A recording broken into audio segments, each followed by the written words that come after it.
I woke up on a Tuesday morning in September to the sound of silence, the kind of silence that feels wrong, that makes your stomach drop before your brain even catches up. The fan was still spinning above me, clicking on every third rotation like it always did. The curtains were drawn, but Namphon wasn't beside me. Her pillow was cold. And when I turned to look at the empty space where my wife should have been, I felt something I hadn't felt in decades. Pure, gut-wrenching terror. Not the kind you feel in war or in storms at sea, but the kind that comes when you realize the person you trusted most in the world has just erased you from their life. The wardrobe doors were open, her clothes were gone. The jewelry box I'd bought her in Phuket empty, the motorbike keys missing. And on the kitchen counter, where she used to leave me little notes in broken English with smiley faces, there was nothing. Just the faint smell of her jasmine perfume lingering in the air like a ghost. I was 71 years old, and I had just lost everything I'd saved for 50 years. Not to a hurricane, not to a hospital bill, but to a 20-year-old girl who called me husband and made me believe, for the first time in a decade, that I wasn't alone anymore. If you've been enjoying the stories I create, please consider hitting the subscribe button. Your support is crucial for the growth of this channel and helps me dedicate time to making these videos despite my commitment to a full-time job. Thank you for being here. I spent most of my life being the kind of man people could count on. 32 years in the Navy, working as an engineer on destroyers and submarines, machines that didn't lie, didn't manipulate, didn't ask for anything except precision and respect. I learned early on that if you maintained something properly, treated it right, gave it the attention it needed, it would serve you well for decades. I applied that philosophy to everything in my life. My marriage, my savings, my health, my friendships. Everything had a system, a logic, a way things were supposed to work if you just followed the rules. My late wife, Margaret, and I had what most people would call a good life together in Tampa. We raised 2 kids, Sarah and Michael, in a modest 3-bedroom house near the bay. We weren't flashy people. Margaret was a school librarian who loved books more than anything, and I was military through and through. We didn't take fancy vacations or drive expensive cars. We saved carefully, paid off the mortgage early, put the kids through college without debt. We had backyard barbecues on weekends, watched the sunset from our porch, celebrated anniversaries at the same Italian restaurant every year. It wasn't glamorous, but it was ours. It was steady, comfortable, safe. Margaret died in October of 2012, breast cancer. It took her 8 months from diagnosis to funeral. I watched her fade away in that hospital bed, her hand growing lighter in mine every day, her voice getting quieter until it was just a whisper. The last thing she said to me was, "Don't be alone, Pete. Promise me you won't be alone." I promised, but I didn't know how to keep that promise. When she was gone, the house felt like a tomb. Every room reminded me of her. The kitchen where she'd hum while cooking, the living room where we'd watch Jeopardy together every night, the garden she'd spent years cultivating. I couldn't escape her memory, and I didn't want to, but I also couldn't live in it forever. The kids had moved out years earlier. Sarah went to Colorado with her husband, a nice guy, an accountant, steady like me. They had 2 kids I barely saw. Michael ended up in North Carolina, working in tech, always busy, always traveling. They called on holidays, sent cards, checked in occasionally, but they had their own lives, their own problems. I didn't want to be that father who guilt-tripped his kids into visiting, who became a burden in their already hectic lives. So I stayed in that house alone for nearly 10 years, watching the neighborhood change around me. The young families moved in, kids played in yards that used to belong to my old Navy buddies. Those buddies either died, moved into assisted living, or relocated to be near their own kids. One by one, the people I knew disappeared. By the time I turned 70 in 2021, I realized I was waiting to die. That's what my life had become, a slow countdown in an empty house, surrounded by memories of a life that no longer existed. I had $450,000 in savings, a military pension of about $2,300 a month, and absolutely nothing to do with any of it. My health was decent for my age, some arthritis, some back pain from all those years on ships, but nothing debilitating. I could still walk, still think clearly, still function.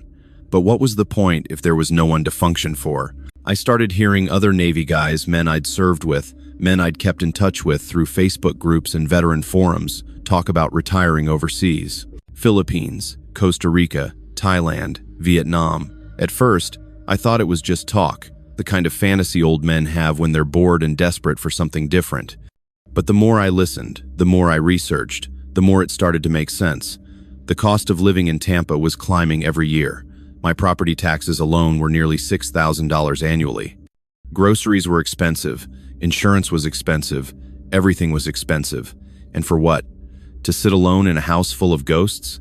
Thailand kept coming up in the forums I read. Men would post photos of themselves on beaches, in markets, at temples, always with younger Thai women on their arms, always smiling. They'd talk about how cheap everything was, rent for $300 a month, meals for $2, massages for $6. They'd talk about the weather, the culture, the kindness of Thai people. And yes, they'd talk about the women.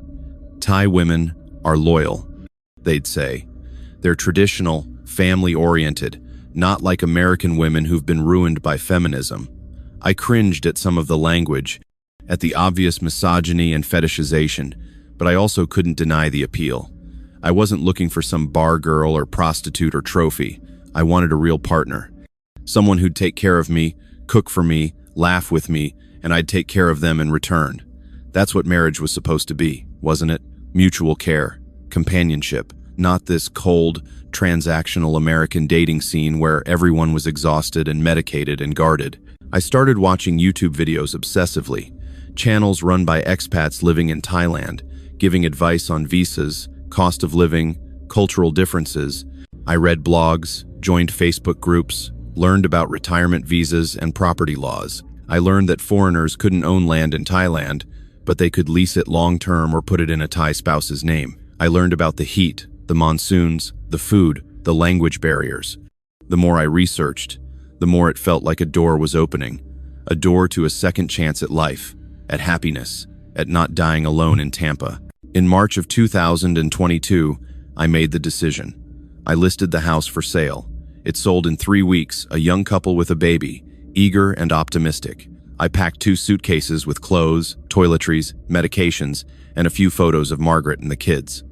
Everything else, furniture, books, tools, a lifetime of accumulated belongings I either sold or gave away. It felt like erasing myself, like becoming a ghost, but it also felt like freedom. In May of 2022, I bought a one-way ticket to Bangkok. When I told Sarah, she cried on the phone. "Dad, you're going to get scammed," she said. "Those women don't love you, they just want your money. Please don't do this." Michael was more measured, but equally concerned. "Dad, just be careful, okay? Don't trust anyone too quickly, and keep your money safe." I assured them both that I wasn't some naive kid. I'd been around the world. I'd served in war zones. I'd handled million-dollar equipment in high-stakes situations. I knew how to spot a liar, how to assess risk, how to protect myself. Or so I thought. The flight from Tampa to Bangkok took nearly 24 hours with layovers.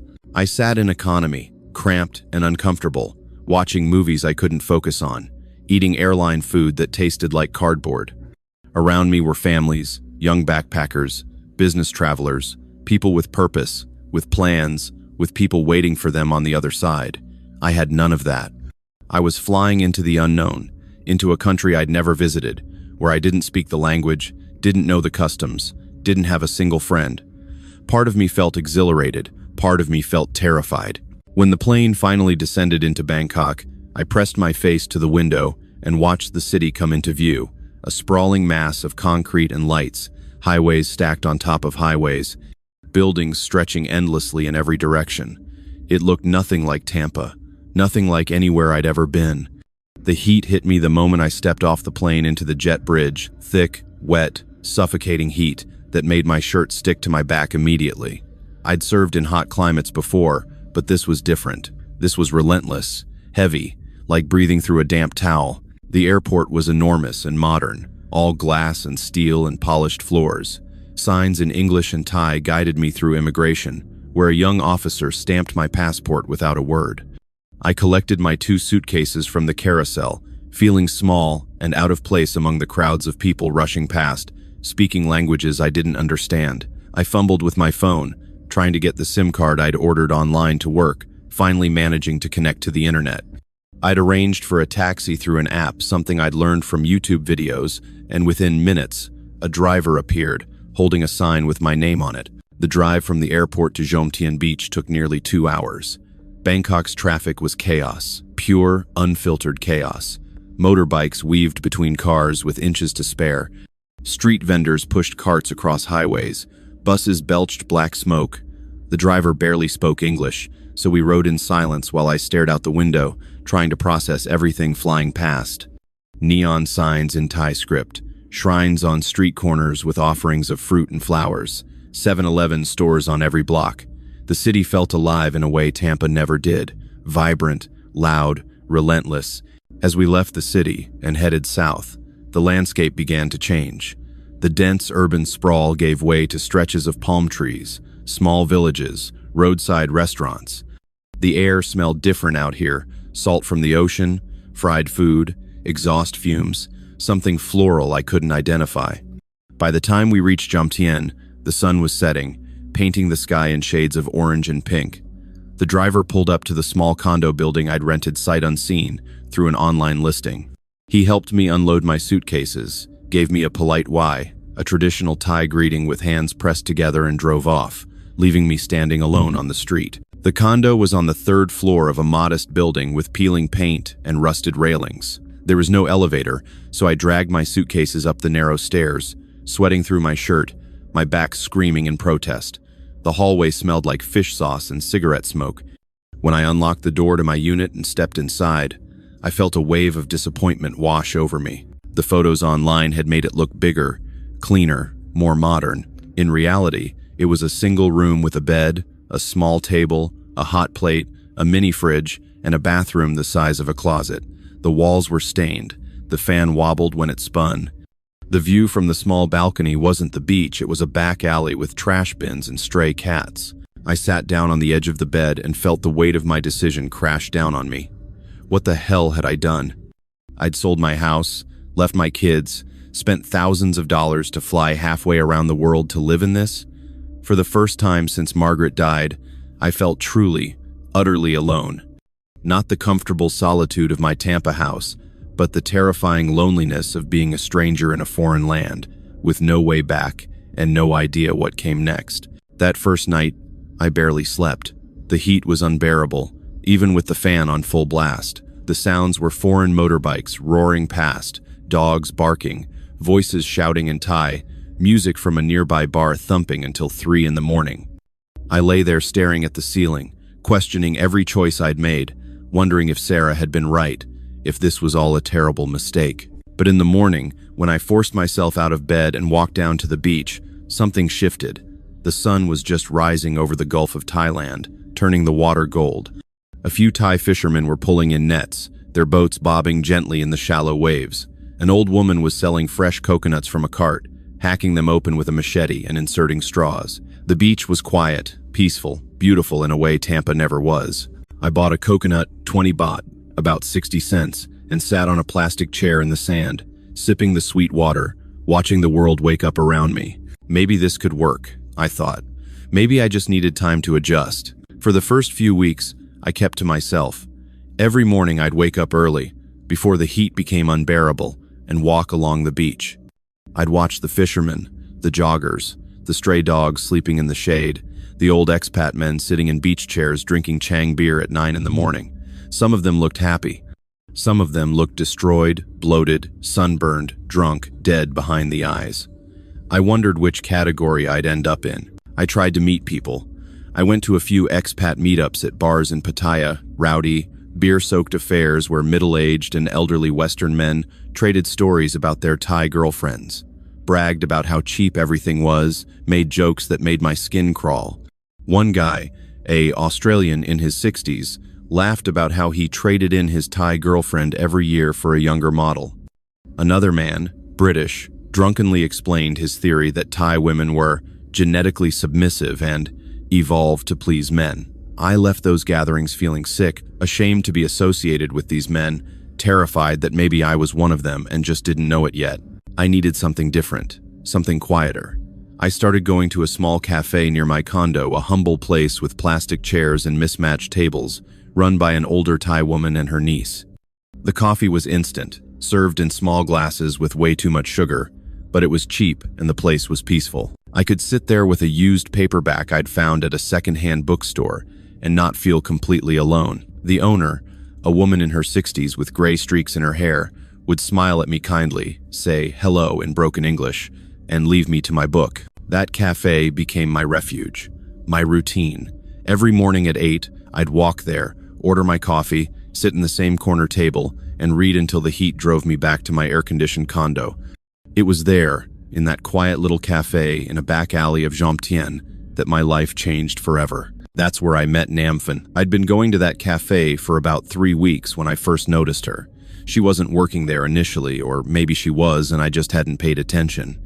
But one morning in late June, I walked in and there she was, standing behind the counter, wearing a simple pink t-shirt and jeans, her long black hair pulled back in a ponytail.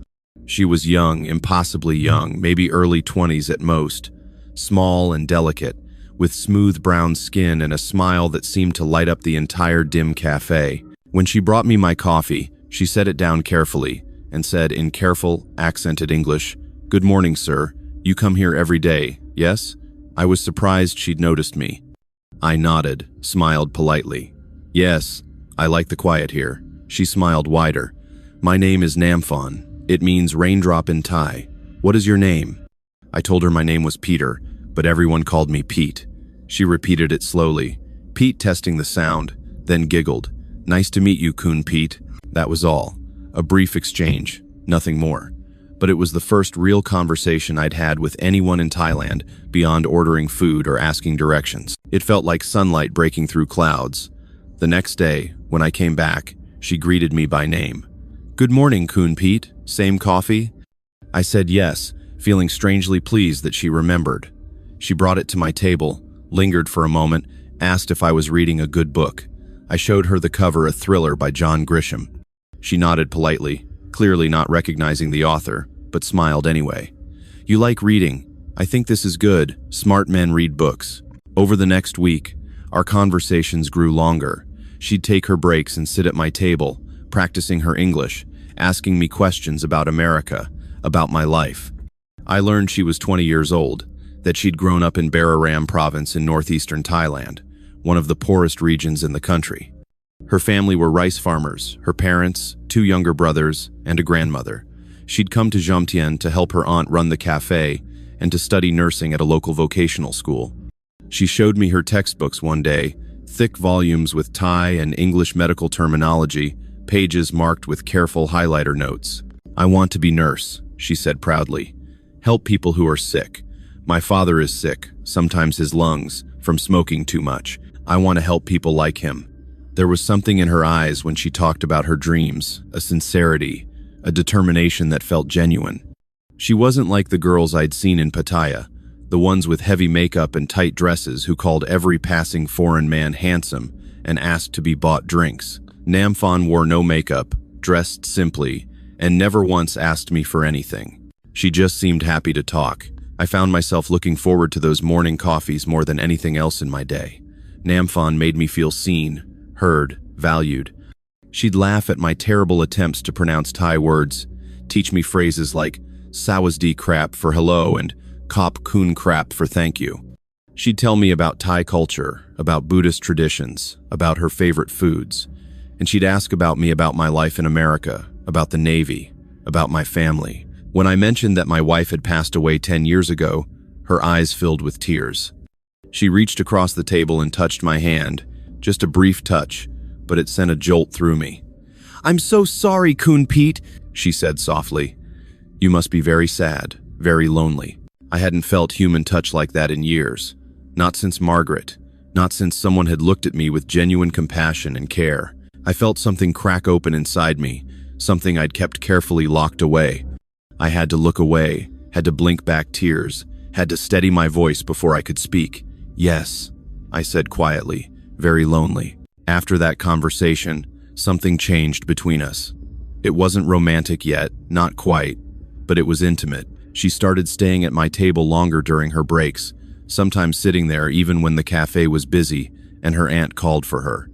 She'd wave off her aunt with a laugh, say something in rapid Thai, then turn back to me with that smile. "My aunt says I talk too much with you," she'd say. "But I don't care. I like talking with you." One evening, about a month after we'd met, she asked if I'd ever been to the night market. I said no, I'd seen it from a distance, but hadn't ventured in, intimidated by the crowds and the chaos. She lit up. "You must go. Real Thai culture is there, not tourist stuff. I show you, yes? I finish work at 6. We can go together." My heart leaped. This was different than our cafe conversations. This was something more, a step beyond, but I hesitated. "Namfin, are you sure? I'm much older than you. People might." She cut me off with a wave of her hand. "Age doesn't matter in Thailand. Only what's in here." She pointed to her chest, to her heart. "You are a good man, Kun Pete. I can see this. I want to be your friend. Is this okay?" I said yes. Of course I said yes. That evening, I met her outside the cafe at 6. She'd changed out of her work clothes into a simple yellow sundress, her hair down for the first time, cascading past her shoulders. She looked beautiful, young, full of life. I felt ancient standing next to her, painfully aware of my wrinkled skin, my gray hair, my sagging body. But she smiled at me like none of that mattered, looped her arm through mine, and said, "Come, Kun Pete, I show you my Thailand." The night market in Jomtien was unlike anything I'd experienced. We arrived just as the sun was setting, and the place was already packed, a maze of stalls and vendors stretching down narrow streets, packed with locals and tourists. The air thick with smoke from grills and the smell of frying oil, fish sauce, sweet coconut, spicy chilies. Music blared from competing speakers. Thai pop songs I didn't recognize but that Namfon sang along to under her breath. Colored lights strung overhead gave everything a warm, festive glow. It was overwhelming and wonderful. Namfon held my arm gently as we walked, navigating the crowd with practiced ease, pointing out different stalls and explaining what they sold. "This is Mu Ping grilled pork on stick. Very delicious. You must try." She ordered us 2 skewers, haggling with the vendor in rapid Thai, laughing and gesturing. When the vendor handed her the skewers, she paid before I could even reach for my wallet, just 20 baht, less than $1. She handed me one, her eyes sparkling. Try. I bit into the meat tender, sweet, smoky, with just a hint of spice. It was incredible. I told her so, and she beamed with pride as if she'd cooked it herself. We moved from stall to stall, Namfon buying small portions of different foods, fried rice cakes, papaya salad, so spicy my eyes watered, sticky rice wrapped in banana leaves, grilled squid, fresh mango. She'd insist I try everything, watching my face for reactions, laughing when I couldn't handle the heat, praising me when I powered through. "You brave, Kun Pete," not like other Farang who only eat pizza and hamburger.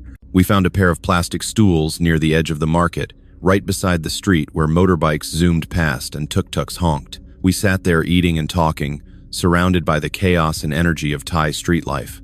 Namfon told me about growing up in Buriram, about helping her parents in the rice fields as a child, about walking miles to school every day, about how hard her family worked just to survive. Her father had damaged his lungs from years of smoking cheap cigarettes and exposure to pesticides.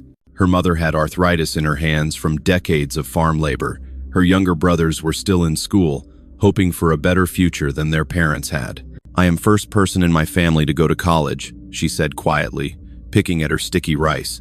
"My parents are very proud, but it's hard. School is expensive. Books, uniform, everything. My aunt lets me work at cafe and sleep in back room, but I send most of money home to family. Sometimes I don't know if I can finish school." She looked up at me, her eyes sad but determined. "But I have to try. I want to help people. I want my family to have better life." I was moved by her story, by her strength, by the weight she carried on those small shoulders. I asked her if she missed home, missed her family. She nodded. "Every day. But I cannot go back until I finish school, until I can help them for real." She smiled then, trying to lighten the mood. "But today I am happy. I have a good friend to share food with. This is nice, yes? A good friend." That's what she called me, and it felt true.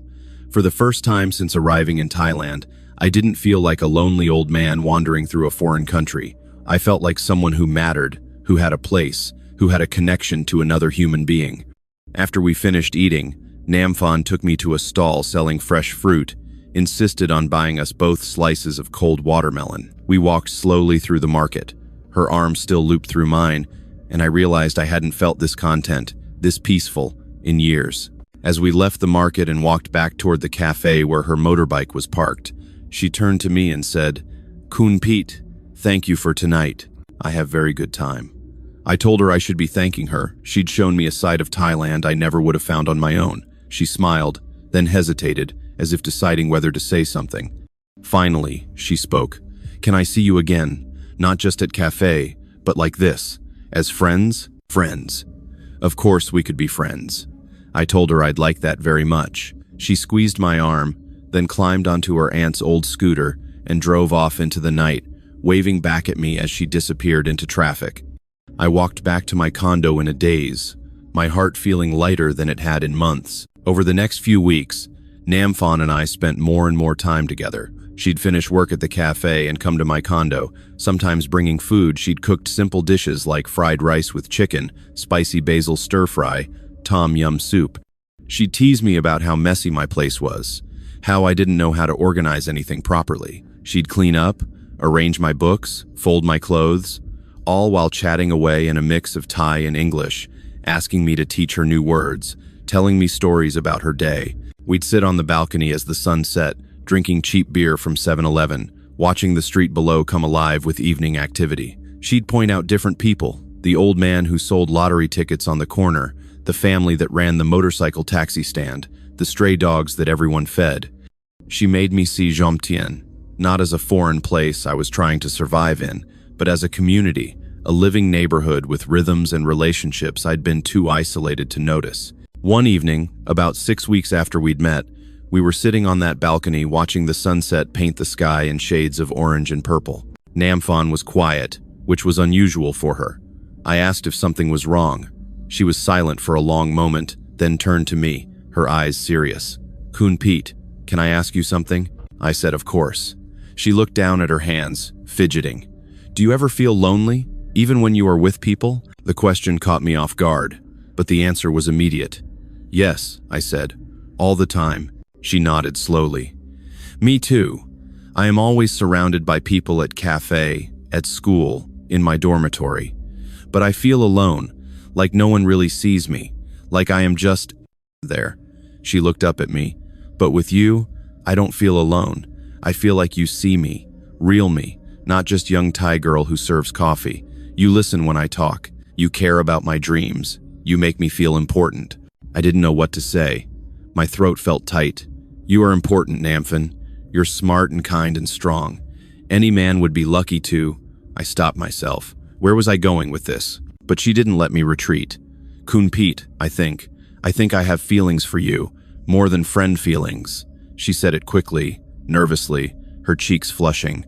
"I know you probably think I am too young, or this is strange, or maybe you don't feel same way, but I have to tell you because I cannot keep it inside anymore." My heart was hammering. This beautiful, vibrant 20-year-old girl had feelings for me?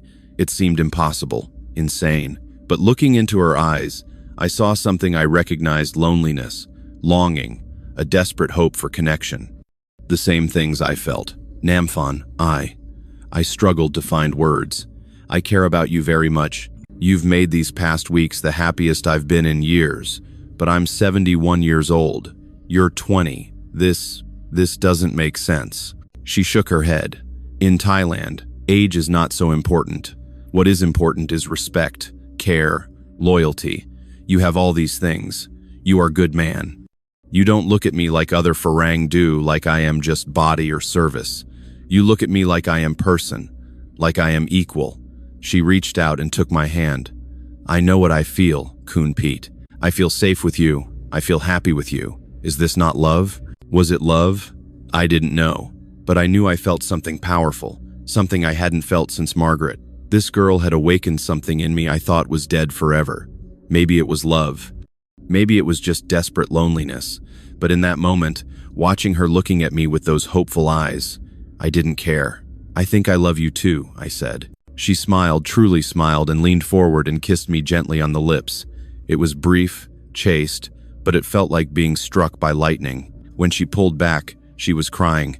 "I am so happy, Kun Pete. So happy." From that moment on, everything changed. Namfon officially moved into my condo. She stopped working at the cafe full-time. Her aunt was understanding, said Namfon deserved happiness.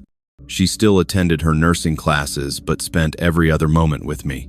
She'd wake up early to cook me breakfast, make sure I took my blood pressure medication, pack me lunches if I was going out. She'd massage my sore back, rub tiger balm on my aching knees, fuss over me like I was the most important person in the world. And she wanted to be with me publicly. She insisted we go out together to markets, to restaurants, to temples. She'd hold my hand, call me her boyfriend in Thai to shopkeepers, introduce me to her friends from school. I was terrified of the judgment, of the stares, of people thinking I was just another old sex tourist with a bought girlfriend. But Namfon didn't care. "Let them think what they want," she said firmly. "I know the truth. You know the truth. That is all that matters." 2 months after our first kiss, Namfon brought up marriage. We were lying in bed one lazy Sunday morning, the fan spinning overhead, the sounds of the street drifting through the window. She traced patterns on my chest with her finger and said quietly, "In Thai culture, if man and woman live together like husband and wife, they should be married. It brings luck. It brings respect. People will talk less if we are married." I'd been thinking about marriage too, but I was scared. Scared it was too fast, too crazy, too good to be true. But looking at her, feeling how much lighter my life had become since she entered it, I thought maybe crazy was exactly what I needed. "Do you want to marry me?" I asked. She sat up, eyes wide. Yes, I want to marry you, Kun Pete. I want to be your wife. I want to take care of you forever. I want to make you happy." She paused. "But we should do it properly. Meet my family. Have ceremony in my village. Tradition is important." I agreed. We planned a trip to Buriram for the following month. Namfon called her mother, spoke in rapid, excited Thai for nearly an hour. When she hung up, she was crying happy tears. "My mother is so happy. My father is happy. They want to meet the man I love. They say you are welcome in our family." 3 months after meeting Namfon, I married her in a small Buddhist ceremony in her village in Buriram. It was nothing like my first wedding to Margaret. No church, no reception hall, no tuxedos or white dress. We sat on mats in her family's simple wooden house, surrounded by monks in orange robes chanting prayers I didn't understand. Namfon wore a traditional Thai silk dress in red and gold. I wore a borrowed suit that was too tight in the shoulders. Her family, her parents, her brothers, her grandmother, aunts, uncles, cousins all crowded into the small space, smiling and nodding at me, even though we couldn't communicate beyond basic gestures. I gave her family a dowry of 100,000 baht, about $3,000 in an envelope, which her father accepted with a solemn Y and tears in his eyes. Namfon translated, "He says you are very generous. He says he is happy his daughter found such good husband. He promises she will take care of you always." After the ceremony, there was a simple feast: roasted chicken, sticky rice, papaya salad, homemade whiskey that burned going down. Everyone laughed and ate and celebrated. I sat next to Namfon, her hand in mine, and thought, this is real. This is my new life. This is happiness. I was wrong, but I didn't know that yet. The first few months of our marriage felt like a dream I never wanted to wake up from. Namfon transformed my dingy little condo into something that felt like home.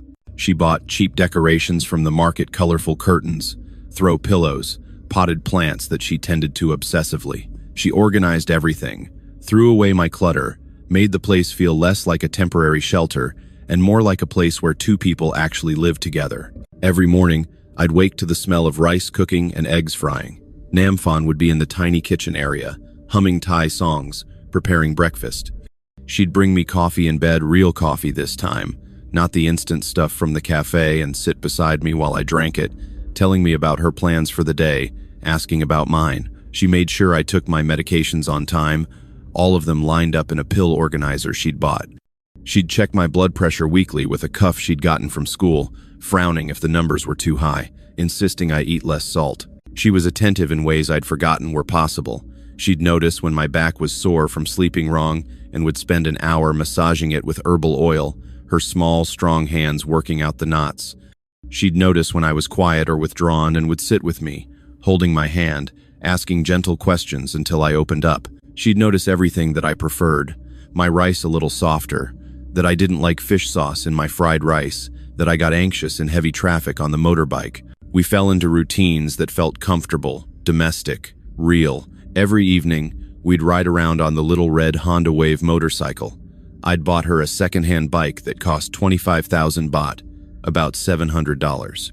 She loved that bike. She'd polish it constantly, park it carefully, refuse to let anyone else touch it. We'd ride to hidden beaches I never would have found on my own, to small local restaurants where I was the only foreigner, to temples in the hills where monks would bless us with holy water and prayers.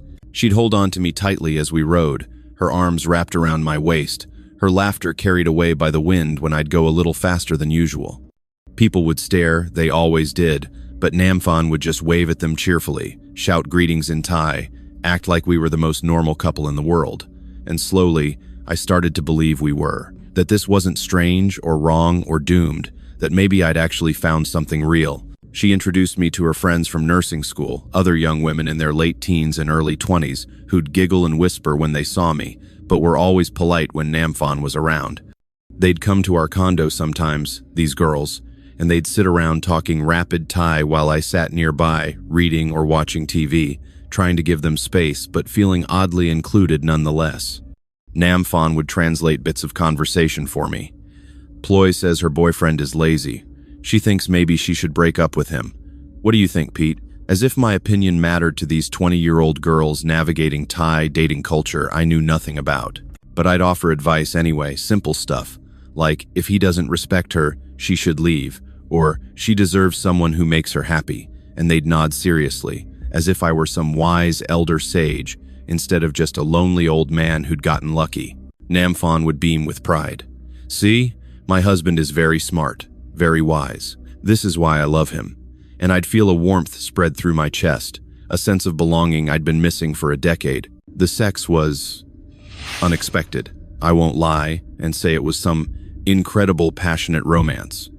I was 71 years old with a body that had started failing years ago. But Namfon was patient, gentle, affectionate. She never made me feel inadequate or ashamed. She'd say things like, "I just want to be close to you, husband. This is enough." And it was. The intimacy wasn't about performance. It was about connection, about not being alone in the darkness anymore, about another person choosing to share their body and space with you when they didn't have to. But alongside the happiness, there were small things that nagged at me, little inconsistencies I'd push down, ignore, rationalize. Namfon never asked me directly for money, but she'd mention things in passing, casual remarks that would come up in conversation. My mother called today. She says my father's medicine is expensive. She doesn't know how they'll pay for it. My youngest brother wants to go to university, but they don't have money for tuition. My grandmother needs new glasses, but the good ones cost too much. Each time, I'd ask how much was needed, and each time, Namfon would downplay it, say, "It's okay, my family will find a way." But her eyes would be sad, worried, and I'd insist. I'd wire money 5,000 baht here, 10,000 there, occasionally 20,000. Namfon would cry grateful tears, hug me, thank me profusely, say I was the most generous husband in the world. Her family would call, or at least I assumed they were her family members. I couldn't understand the Thai, and Namfon would put them on speakerphone and they'd say, "Kop kun krap" over and over, thank you, and I'd feel like a hero. The amount seemed reasonable. 5,000 baht was only about $150, 10,000 was 300. Even $20,600 wasn't unreasonable to help your wife's struggling family, was it?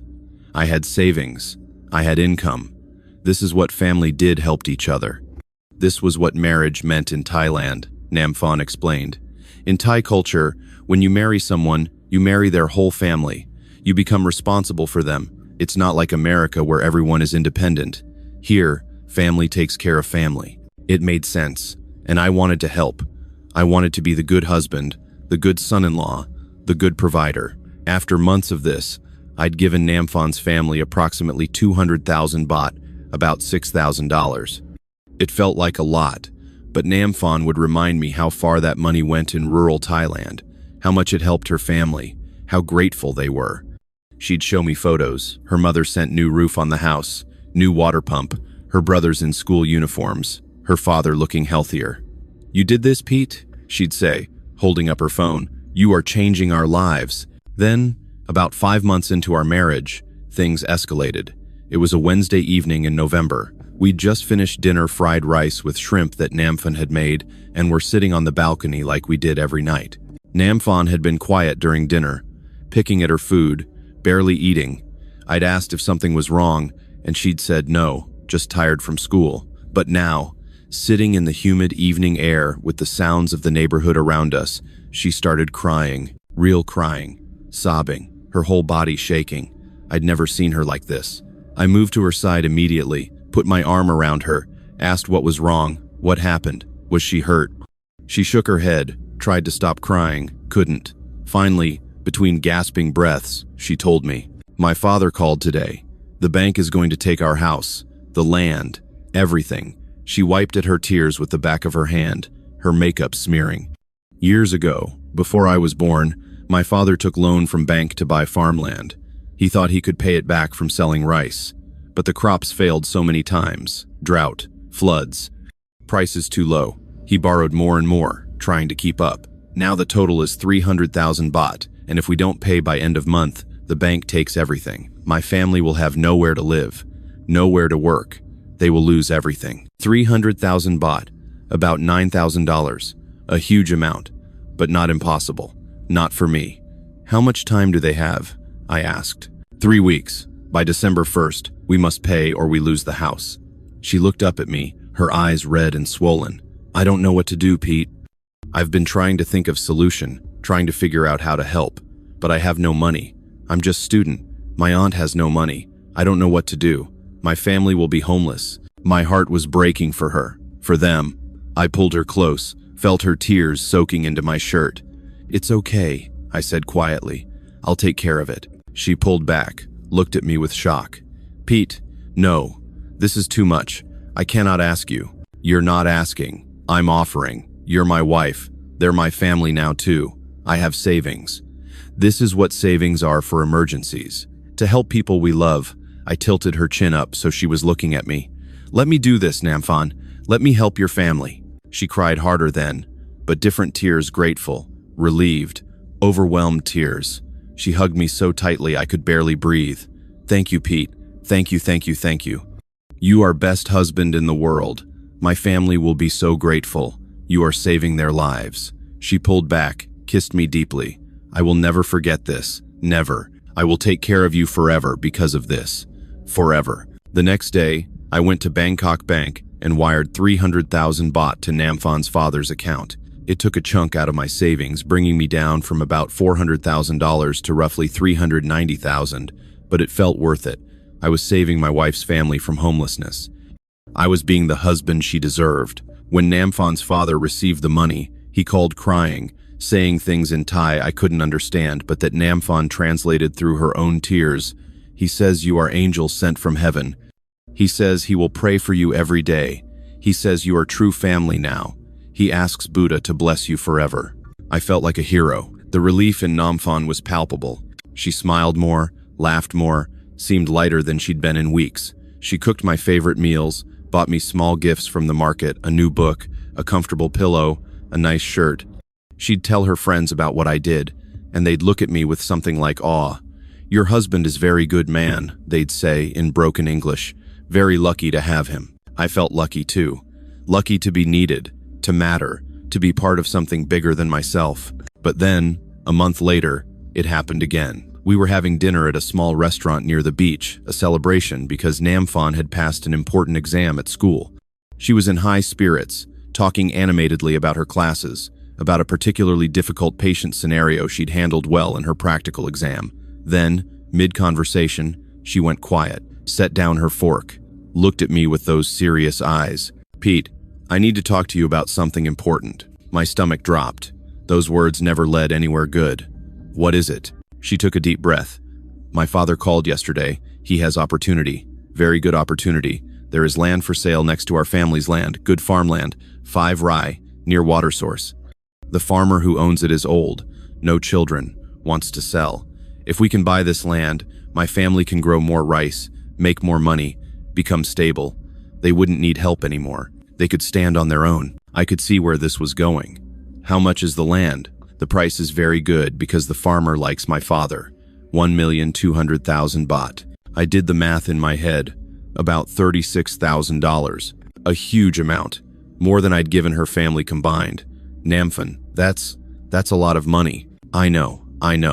She reached across the table, took both my hands in hers. I know this is a big thing to ask, but Pete, think about future. This land will be investment for us, for our family. When we have children, this land will be theirs. They will inherit good farmland that makes income. This is security. But foreigners can't own land in Thailand, I said, echoing something I'd read in expat forums. Yes, this is true, but you are married to Thai person. Me. The land can be in my name, but it is for us, for our family. When we have children, I will put it in their names. This is normal in Thailand. Many Farang do this with Thai wives. She squeezed my hands. I promise you, Pete, this is good investment. My family has land now. If we add this land, they can grow enough rice to support themselves. They won't need help anymore. This will be last big thing, I ask. Last big thing. I wanted to believe that.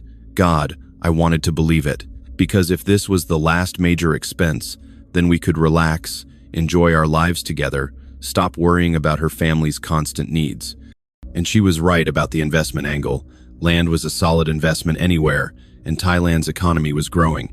If we owned good farmland that generated income, that would be security for our future. For our children, if we had any. At 71, I probably couldn't father children, but maybe through adoption or her children from a previous relationship in the future. I was thinking long-term, thinking about a real future. How soon does your father need to know? I asked. The farmer gives us 2 weeks to decide. After that, he will sell to someone else. 2 weeks. Enough time to think about it, to research, to make an informed decision. But Namphon's eyes were so hopeful, so earnest. And I'd already committed to this marriage, to this family. What was the point of half measures? Either I was all in, or I wasn't. Let me think about it, I said. Over the next 3 days, I wrestled with the decision. I talked to a few expats I knew from the bar scene men who'd been in Thailand longer than me. Their advice was mixed. Some said, never put land in a Thai person's name unless you're willing to lose it. Others said, if you trust your wife, it's fine. Lots of us do it. One British guy, married to a Thai woman for 15 years, said, I bought land in my wife's name 10 years ago. Best decision I ever made. We grow mangoes, make steady income. As long as you trust your wife, you're fine. Trust. It all came down to trust. And I did trust Namphon. She'd been nothing but loving, devoted, faithful. She took care of me, made me happy, never gave me reason to doubt her. Yes, her family needed financial help, but that wasn't her fault. They were poor farmers dealing with circumstances beyond their control. She was trying to lift them up, create stability. How could I fault her for that? How could I deny her this chance? On the 4th day, I made my decision. I transferred 1,200,000 baht to Namphon's bank account, approximately $360,000, the vast majority of my remaining savings. With that transfer, I had about $73,000 left, enough to survive on, combined with my pension. Not enough to live lavishly, but enough. When I told Namphon, she cried deep, body-shaking sobs of relief and gratitude. Thank you, thank you, thank you, she kept saying. You are best husband in world, best man I ever met. I will never forget this, never. I will take care of you forever. I promise, forever. She clung to me like I was the only solid thing in a churning ocean. Her father called, said more grateful prayers I didn't understand. Her mother sent a video message, a tiny woman in a rice field, hands clasped together in Y, speaking rapid Thai with tears streaming down her face. Namphon translated, she says you are Buddha's blessing. She says she will pray for you every day. She says she is so proud her daughter married such good man. The land purchase went through 2 weeks later. Namfon showed me documents, title deeds, transfer papers, stamps, and signatures I couldn't read. Everything was in Thai, but she walked me through it, showing me her name on the deed, explaining how the land was now legally hers, how we could visit it any time, how her family would start planting rice next season. "This is our land," she said firmly. "Our future, our security." I wanted to believe her. I chose to believe her. For the next month, things were good. Better than good. Namfon seemed happier, more relaxed. The constant worry about her family's financial situation was gone. She focused on school, on taking care of me, on planning our future together. We talked about maybe buying a small house somewhere quieter than Jomtien, maybe near Hua Hin or Ko Chang. She talked about finishing her nursing degree, maybe working part-time at a clinic while still being my full-time wife and caregiver. She talked about growing old together, about me meeting her nieces and nephews, about holidays and celebrations and a life that felt real and lasting. I was happy. Tired, the constant transfers had drained my savings significantly, but happy. I'd invested in our future, in our family. This was what marriage was supposed to be: sacrifice, commitment, building something together. But there were still those small things. The things I pushed down, ignored, rationalized away. Namfon spent more time on her phone now, texting in rapid Thai, sometimes giggling at messages she wouldn't translate. She'd go out for errands and be gone for hours, coming back with vague explanations about meeting school friends or helping her aunt. When I asked specifics, she'd wave me off with just boring girl stuff and change the subject. She also started mentioning wanting things: a newer phone, a laptop for school, nice clothes, trips to Bangkok and Phuket. When I'd remind her gently that we needed to be more careful with money now that most of my savings were gone, she'd pout, grow quiet, sometimes give me the cold shoulder for a day or two before returning to her usual warm self. It felt like I was constantly walking on eggshells, trying to keep her happy, afraid that if I didn't, she'd withdraw her affection. But wasn't that just marriage? Compromise? Keeping your partner happy? I'd been married to Margaret for 40 years. I knew marriage took work. This was just work. Different work than I was used to, but still work. In January of 2023, 7 months into our marriage, I had to do a visa run.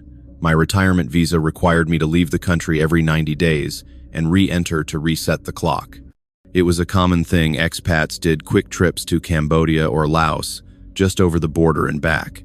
Namfon had always come with me before, making it into a mini adventure. But this time, when I mentioned booking the trip, she said she couldn't go.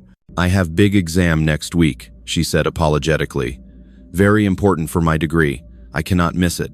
And also, my mother asks me to visit home this weekend. She wants help with preparing land for planting season. I should go see family, yes?" It made sense. She had responsibilities. I couldn't expect her to drop everything just for my visa paperwork. "Of course," I said. "You go see your family. I'll go to Cambodia. Be back in 3 days." "No problem." She kissed me at the door the morning I left, holding me tight, telling me she'd miss me, that she loved me, that she'd count the hours until I returned. "You are my heart, Pete," she whispered. "Jai Rao, understand my heart. Come back safe to me."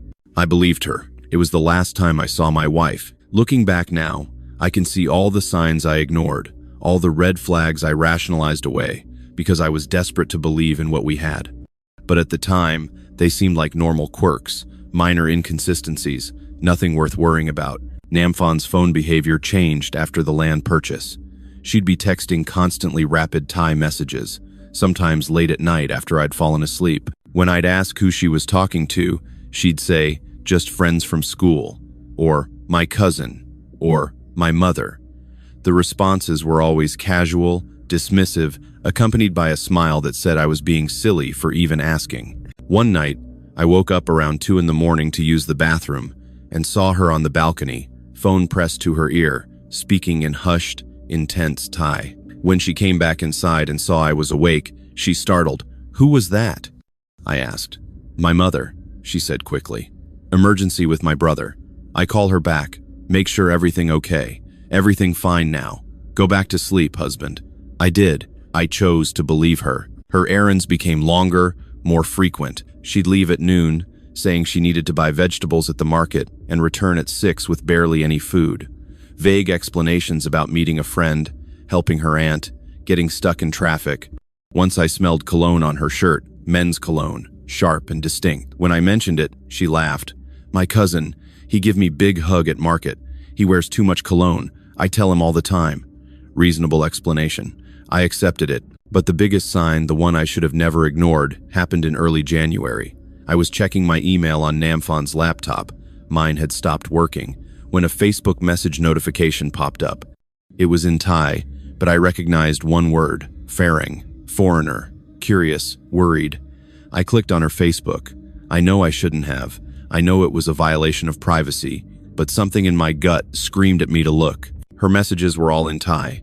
I used Google Translate, rough, imperfect translations that probably missed nuance, but enough to understand the gist. Messages with friends discussing her foreigner, how much money he had, how easy it was to get him to pay for things. Messages with someone named Knock, comparing notes about different foreign men, laughing about how gullible they were. One message translated roughly as, "He gave me 1.2 million for land. I told you this one was rich. We split it just like we planned." My blood ran cold. But I told myself I was misunderstanding. Google Translate was notoriously inaccurate. The context was probably different. Maybe she was joking with friends, exaggerating, being sarcastic. Thai humor was different than American humor. Maybe this was normal talk that sounded worse in translation. I didn't speak Thai. I didn't understand the culture fully. I was probably overreacting. When Namphon came home that evening, I almost confronted her. Almost. But fear stopped me. Fear of what I'd hear. Fear of losing her. Fear of being alone again. So I said nothing. Pushed it down. Chose belief over doubt. It was easier that way. When I returned from Cambodia on a hot Tuesday morning, the first thing I noticed was the silence. I opened the door to the condo and called out, "Namphon, I'm home." No answer. The fan was spinning. The curtains were drawn. But something felt wrong. I walked into the bedroom. Her clothes were gone. The wardrobe was empty. The jewelry I'd bought her, the gold necklace, the jade bracelet, gone. I checked the bathroom. Her toothbrush, her makeup, her shampoo, all gone. My heart was pounding. I ran to the kitchen. The motorbike keys that usually hung by the door, gone. I checked the small safe where I kept our important documents. The land title deed, the marriage certificate, my passport. My passport was still there, but everything else was missing. I felt my legs give out. I sat down on the floor, staring at the empty room, trying to process what was happening. I called her phone. It rang once, then went to voicemail. I called again. Voicemail. Again. Voicemail. I sent her text messages in English and broken Thai. "Where are you? Are you okay? Please call me." Nothing. I sat there for hours, waiting, praying she'd walk through the door with some explanation. Maybe there was an emergency. Maybe her father died. Maybe she had to leave suddenly and couldn't tell me. But deep down, I knew. I knew. The next morning, I forced myself to move, to do something. I went to the cafe where we'd first met, hoping her aunt would have answers. The aunt was there, cleaning tables, and when she saw me, her face went pale. I asked in broken Thai where Namphon was. She wouldn't look at me. "Mai Ru," she said quietly. "I don't know." "She gone." I asked if she was coming back. The aunt shook her head. I asked about the land, the money. She sighed, looked around as if checking for eavesdroppers, then said in halting English, "Many farang, before you. She do this before. I'm sorry." I tell her stop, but she don't listen. The words felt like physical blows. Many foreigners. Before me. She'd done this before. I stumbled out of the cafe, barely making it to a bench before my legs gave out. I went to the police, showed them my marriage certificate, bank transfers, tried to explain. The officer listened politely, then shrugged. "You give wife money. You buy land in her name. This is normal for marriage, not crime. Cannot help you." I tried to explain she'd lied, stolen, disappeared. He just repeated, "Land in her name legally. Money you give as husband. This is marital gift. Cannot do anything. I'm sorry." Desperate, I hired a private investigator through an expat friend, a Thai man who spoke good English and specialized in these cases. He charged me $2,000 I couldn't afford. Within a week, he came back with a report. Namphon wasn't her real name. She wasn't a nursing student. She'd dropped out of vocational school 2 years ago. The land I'd bought didn't exist. The documents were forgeries. The money I'd sent to her family had been split between Namphon and at least 3 others in her network. Her father wasn't sick. He was probably not even her real father. The investigator showed me a list. 4 other foreign men in the past 3 years. A British man, 62, lost £200,000. An Australian, 58, lost 150,000 Australian dollars. A German, 67, lost 90,000 euros. And me.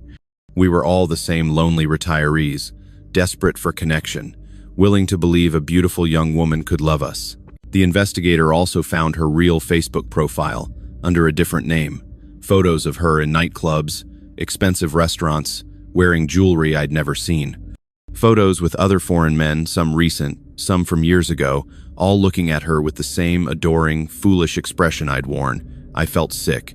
The weeks following were the darkest of my life. I struggled to function, made mistakes at work that could have cost thousands. My heart wasn't in Thailand anymore. I felt destroyed by someone I'd trusted completely. Every day was torture. Places we'd visited together mocked me with memories of false happiness. I tried to move on, but what she'd done made me feel like this would happen again if I stayed. I had $73,000 left, enough to survive, but not to live my dream. I moved to a tiny studio in Grimier Jomptien. Pension-covered rent and food. Nothing else. No beach. No hope. I stopped going out. Felt humiliated, broken, stupid. How had I been so blind? Every time I saw a young Thai woman with an older man, I wanted to warn him, but he wouldn't listen, just like I didn't. 2 years since Namphon vanished. I'm 73, living in a studio smelling of mildew and fried fish. Every morning I wake to motorbikes and construction, thinking how different life should have been, sunsets by the beach, feeling loved. Instead, 1,500 monthly, instant noodles, waiting. I've tried moving on, forgiving myself, but I see her face, that smile, those tears, those lies. Police never found her. Money's gone. Land never existed. Kids were right. Late at night, I wonder if any was real. Did she ever care, even slightly? Or was I just another name in her ledger? I'll never know. Maybe that's worst. Not the money or betrayal, but not knowing. I thought I found love in paradise. Paradise found my weakness instead. Now, all I have is time remembering what I lost, wishing I'd listened when instinct said too good to be true, because it was. Loneliness makes you vulnerable, makes you believe impossible things, makes you ignore red flags because being alone forever seems worse. I wasn't stupid, just a man wanting to feel loved again. That's what they count on. If you're considering retiring abroad for love, be careful. Don't trust too quickly. Don't give too much. Don't believe someone barely knowing you loves you unconditionally. If it sounds too good to be true, it is. I learned that lesson $320,000 too late. Thank you for watching. If stories like Peter's have opened your eyes to the reality of romance scams, please subscribe to this channel. These stories matter, and your support helps me continue investigating and sharing them. Stay safe out there.